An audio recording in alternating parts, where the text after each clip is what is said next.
মুর্শিদাবাদের সবচেয়ে আশ্চর্যজনক ঘটনা আমরা তুলে ধরবো শুধুমাত্র 24 ঘন্টা লাইভের পর্দায়।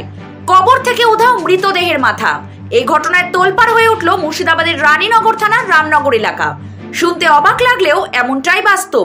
ইতিমধ্যেই এই এলাকায় ব্যাপক চাঞ্চল্যের সৃষ্টি হয়েছে। স্থানীয় সূত্রে খবরে জানা যায়, গত 22 নভেম্বর রানীনগর থানার শিবনগর এলাকার এক মহিলার মৃত্যু হয়। তাকে রামনগর গোরস্থানে কবরস্থ করা হয়। কিন্তু ঘটনাচক্রে দুদিন আগে স্থানীয় এক বাসিন্দার নজরে আসে ওই কবরটির একাংশের মাটি এলোমেলো অবস্থায় খোঁড়া রয়েছে। এই নিয়েই শুরু হয় চাঞ্চল্য। তারপর স্থানীয় মানুষদের ডাকাডাকি করলে সবাই গিয়ে দেখে কবরে মৃতদেহের মাথা উধাও। ঘটনা জানাজানি হতেই এলাকায় ব্যাপক চাঞ্চল্যের সৃষ্টি হয়। তবে কে বা কারা এই ঘটনার সঙ্গে জড়িত তা নিয়ে রানীনগর জুড়ে ব্যাপক কৌতূহলের সৃষ্টি হয়েছে। তবে এই বিষয়ে মৃত রাবেয়া বেওয়াতের ছেলে বুলবুল আহমেদ দাবি করেন, কিছু অসাধু ব্যক্তি সাধনা লাভের আশায় এইরকম ঘটনা ঘটিয়ে থাকতে পারে। এই ঘটনার পূর্ণাঙ্গ তদন্তে নেমেছে রানীনগর থানার পুলিশ।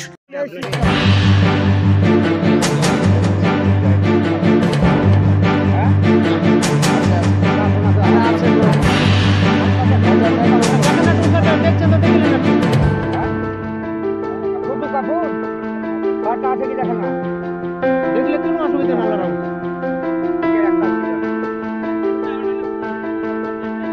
দেখতে পাচ্ছি জায়গা হয়েছে।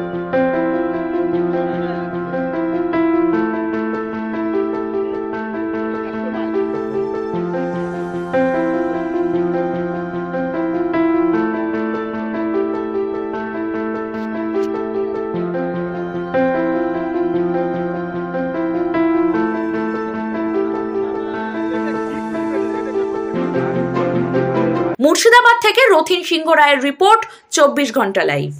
এবার আরো বৃহৎ পরিসরে আর চন্দ্রা জুয়েলার্স। গোল্ড, ডায়মন্ড এবং সিলভার জুয়েলারির সেরা সম্ভার, আর পাবেন নতুন নতুন ডিজাইনের আকর্ষণীয় গহনা।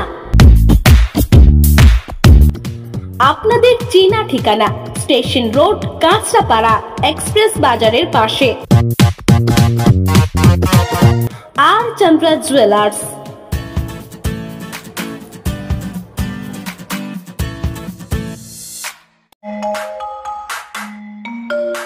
সমস্ত রকম অত্যাধুনিক আলোকসজ্জা, ফেন্সি লাইট, ব্র্যান্ডের ওয়্যারার, সুইচ বোর্ড এবং ইলেকট্রিক টুকিটাকি নিতে আজই হাজির হন কাঁচরাপাড়া লাইট হাউসে।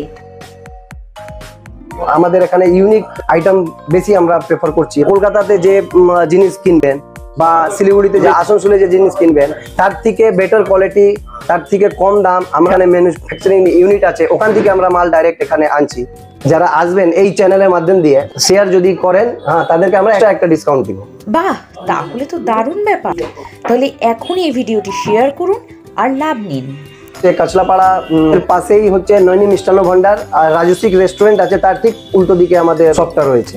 98 কেজিআর পথ, কাঁচরাপাড়া, বিশ্বাস কম্পিউটারের ঠিক উপরে লাইট হাউস।